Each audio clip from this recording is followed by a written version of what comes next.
Okay, so your father was elected president 2018? Yep. And how long was he president? 4 years. 4 years. So he was. If I may, Professor, excuse me, only Yeah. to open a parenthesis. Yeah. 1 month before the election, he also got stabbed in the belly during the campaign. This is a very important to say because he was almost killed by a former member of the Socialist and Liberty Party, PSOL. This party in Brazil is radical left. They are connected. They have a lot of pictures and trips here to US to have meetings with AOC, Bernie Sanders, and this kind of people, who is the left, radical left part of the Democratic Party. The name of the guy who stabbed my father, his name is Adélio Bispo. My father was on the streets campaigning, with a crowd of 20 or 30,000 people around him in the city of Juiz de Fora. One of the securities of my father put a hand on his shoulders. So you have videos on YouTube everywhere. And the guy came with a knife, jumped and stabbed my father, twisted a little bit, and the knife got into the belly of my father 15 centimeters and cutting some parts, his intestine. At that time, in the moment that it happened, you could not see too much blood.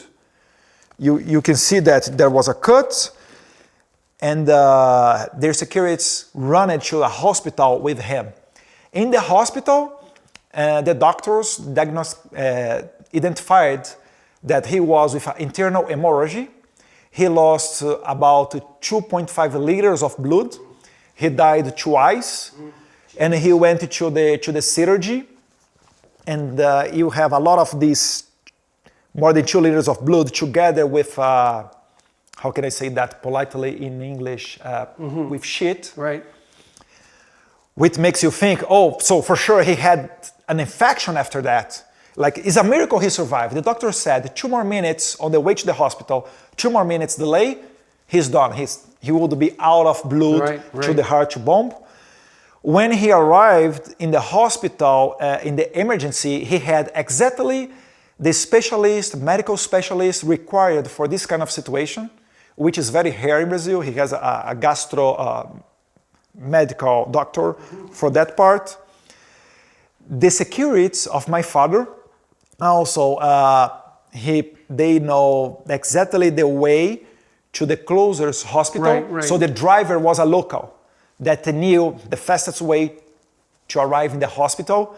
And one day before, my father, he had a problem in the throat, and a friend, Gilson Machado, which is our former tourism minister, he gave a medicine to my father, an antibiotic to my father. Bolsonaro, you are feeling sick a little bit on the throat. Yeah, but you're campaigning, you cannot wait it become worse to receive an antibiotic. Take this pill with the antibiotic. So my father started to have antibiotic. So this is, I think, what prevented to get infection, because it's a lot of blood with feces inside of his body. So he survived that, but more than 70% of the time of the campaign, in Brazil, we have 45 days that you can campaign. More than 70% of this period of time, my father was in a hospital. So he could not go to the streets, running all over the country, delivering his message, to do a presidential campaign, and still he got elected. This is very important. This is also very important to say, because people do a lot of they compare with the Trump situation after the shooting case right next to his head, and it's one more things that Trump have in common with my father. So after that he got elected. And I also became the most voted ever federal representative, federal representative in the history of Brazil. Now, he did or you did? I did. You did. I did for the Congress, Yes. he did as president. I received almost 2 million votes. In my first campaign, my first election, 2014, 82,000. 2018, almost 2 million. So it was a huge message for all of the country. Our party became very strong. We were in a very small party that we had only 3 congressmen. After the 2018 election, we became 52. And Wow. nowadays, after the 22 elections, we are almost 100. congressmen in my party. So it shows that the wave is still increasing. It's not, oh, Bolsonaro lost the election and okay, the movement is over. No, the movement is still strong. And the only way that the legacy media, for example, sees to control us is controlling the narrative with the new bills against the free speech. Right. That's okay, why so free let's speech is go to the important 2022 election. So it was six, you said, just a number of days before that election that your father was just about killed. Yeah, 1 month before the election of 2018. 1 month. And what was the outcome of the election at the presidential level in 2022? Yeah, 2022, it was the election that my father ran for re-election, but he lost. Right, and it was a month before that he was almost killed. No, in 2018. Oh, that was okay, sorry, it was 2018. Forgive my ignorance. So No, that's okay. Yeah. So, okay, so what happened in 2022? Why did he lose the election? Then I have to take care about my words because in Brazil, depending on what you talk, you can be considered anti-democratic. To talk to the Americans here that are watching us, remember that Trump in Georgia, the mugshot, because he was talking about the election process. Yeah. Oh, this is. But you have a bunch of videos of Hillary Clinton and some other people from the Democratic Party saying that they do not trust in the election. Maybe the 2016 election wasn't 100% trustable. But with Trump, things change. So with us, things change in Brazil too.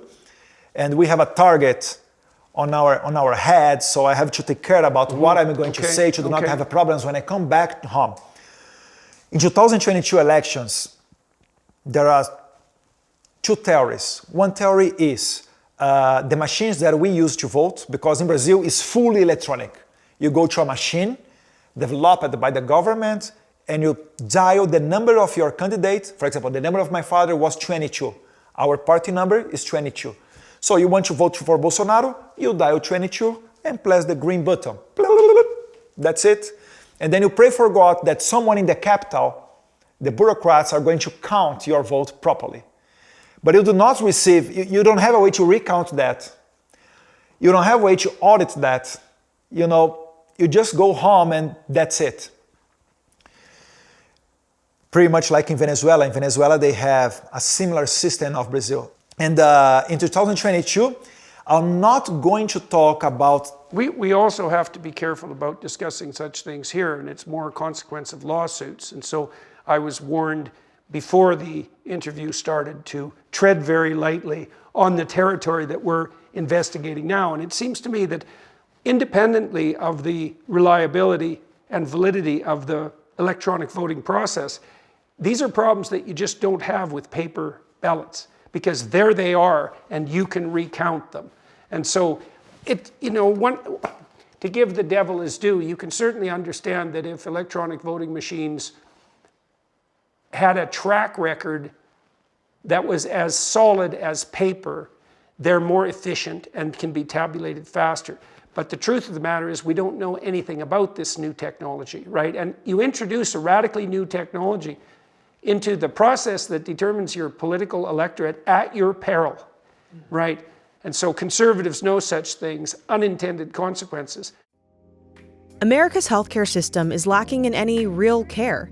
Insurance companies regularly deny progressive treatment options, primary care physicians refuse to order comprehensive lab work, and the standards of care lag years behind the leading research. That's where Merrick Health comes in. Merrick Health represents a paradigm shift in how we approach medicine. The premier health optimization platform, Merrick Health empowers you to maximize your longevity and performance with the confidence that comes from having experts in your back pocket. They offer cutting-edge diagnostic labs, concierge health coaching, and expert clinical oversight. They help you achieve your health and fitness goals by leveraging data-driven lifestyle and nutrition recommendations, along with supplement and prescription treatment options. If you're listening to this show, then you're probably a proponent of taking your health into your own hands.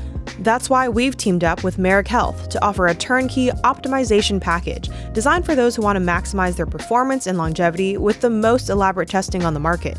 You'll receive extensive lab work, thorough lab reports, video calls with Merrick's health experts, and expedited onboarding. Go to merrickhealth.com/Peterson and use code Peterson to get the same panel and medical oversight I get and save 10% at checkout. That's merrickhealth.com/Peterson and use code Peterson at checkout. I'll not talk about this theory, all right? Yeah, Let's say that okay. our machine is 100% fully trustable. Yeah. But still, in Brazil, who organize the elections, who coordinate the elections, and who judge everything about the elections in Brazil is a court called Superior Electoral Court. I will say only electoral court, referring myself to this court. Who is on the head of this court? Who is the president, the chairman of this electoral court? Is a justice from the Supreme Court. His name is Alexandre de Moraes. On 2022, it was Alexandre de Moraes. This is the name that I would like you to save on your mind, Alexandre de Moraes. This man, he has a personal problem with my father and with our family. He did a lot of interventions in the executive power and sometimes even in the legislative, in the Congress. And he was on This was during your father's administration. Yes. During my father's administration, we had a lot of conflicts with him. So he was on the head of this electoral court. So this electoral court, you had ridiculous decisions such as my father could not open a live streaming from his cell phone at his house. Why? They say that because all the other candidates, they do not have a house, a public house paid with public money. Because when you are president, you live in the White House. Who paid the rent of the White House? Who paid the energy and the water of the White House is a taxpayer.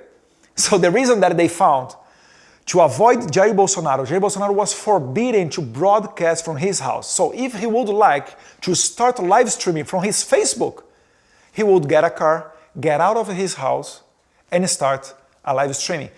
This is a point to you understand how ridiculous was the decision during this period of time. And more than that, we could not say some words to define our oppositor, Lula da Silva. There is the number one conservative media in Brazil is called Jovem Pan. Jovem Pan, they received an order saying that they cannot refer, the journalist of Jovem Pan could not say that Lula is a criminal, is a thief, or that he was unconvicted from the convictions that he had in the past. Because Lula da Silva, the current president, the Supreme Court, he was convicted for laundering money and corruption in the past. But 2 years before the election, they overturned all of that and let Lula da Silva run for president. And all of the establishment was in favor of his election, very clearly. So this is how the election happened in Brazil. So I can tell you, even if you believe that our machines that we use to vote is 100% okay, 100% trustable, it wasn't a fair election. Because basically... How close was the margin?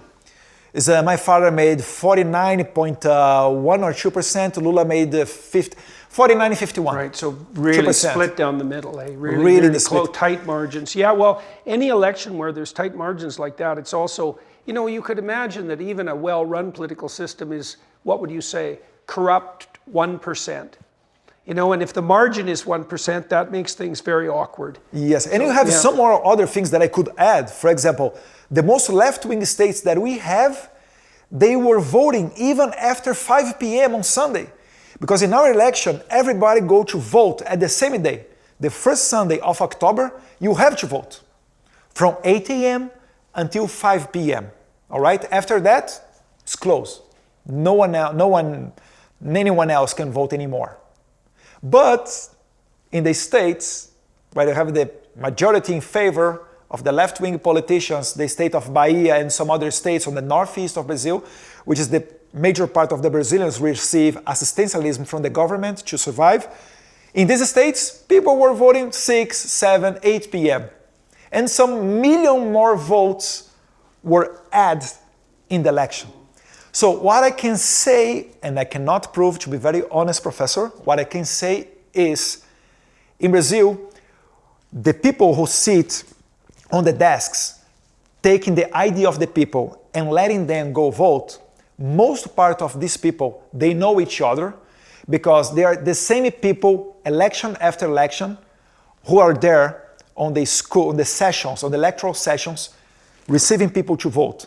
So, if everybody is left-wing, if you do not have morals, you are not left-wing, usually politicians of left-wing, they do not care about values or morals, you can say, oh, okay, let's see in the list who did not vote yet, and let's go vote in their names.